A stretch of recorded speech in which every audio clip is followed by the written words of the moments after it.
Hello, Ram Ram, नमस्कार।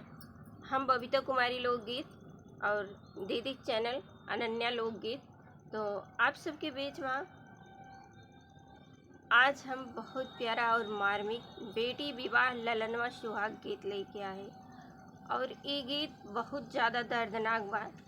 एठे बिटियक जब महतारी ना रहतिन तो उनके साथे का होत है गीत के माध्यम से सुनाई थे। अगर अच्छा लगी तो प्लीज़ शेयर जरूर करत जाया।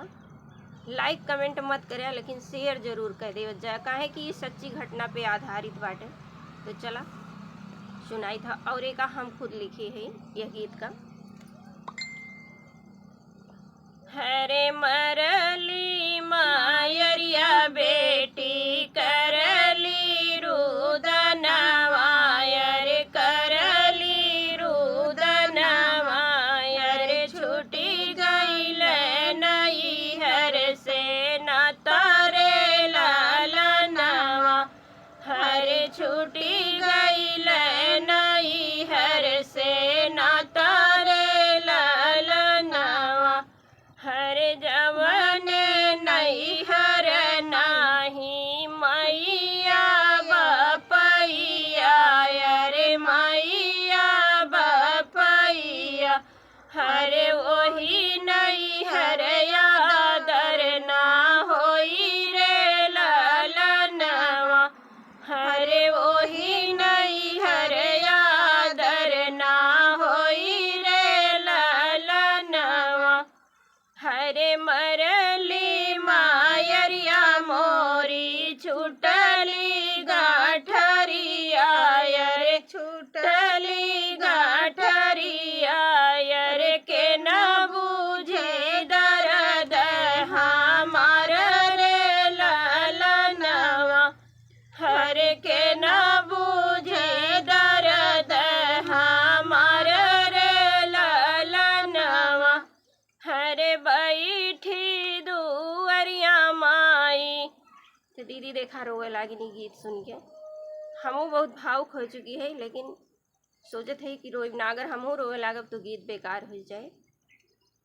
तो चला आगे सुनावत है।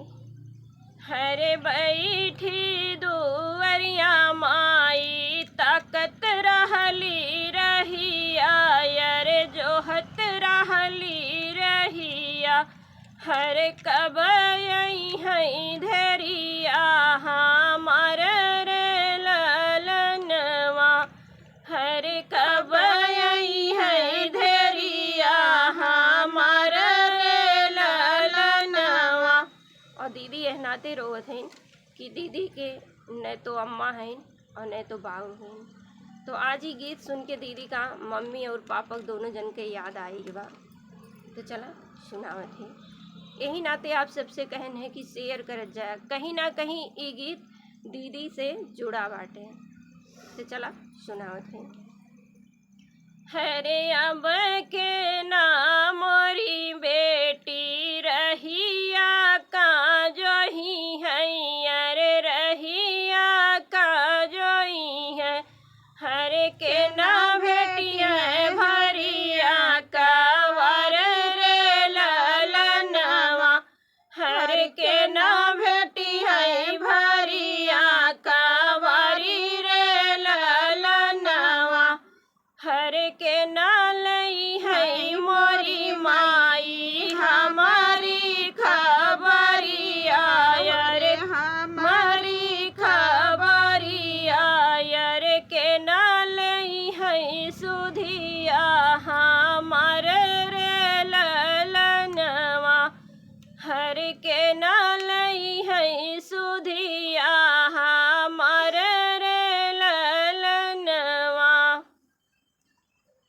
हरे बहिनी रोदन सुनी दौड़ई बीरनवा, रे दौड़ई बीरनवा, रे रोवे लागे बहिनी पकड़ी रे लालनवा, हरे रोवे लागे बहिनी पकड़ी रे लालनवा। कहीं ना कहीं एकदम दीदी के ऊपर ही लिखा बा, काहे कि दीदी के मम्मी पापा भले ना आइन लेकिन इनकर भाई भौजाई इन्हें बहुत मानत जानत थी इनके। तो देखा भैया काव कहा थे, और ये सच में बताओ थी आप लोग से कि दीदी के ऊपर गीत बाटे। हरे बहिनी रोदन सुनी के दौड़ई बीरनवा, रे दौड़ई बीरनवा, रे रोवै लागे पकड़ी बहिनी रे ललनवा। हर जिनी करा मोरी बहिनी मन में बिचारवा, रे मन में बिचारवा। हर जियत बाट बीरना तो हर रे ललनवा, हर जियत बाट बीरना तो हर रे ललनवा। हरे हम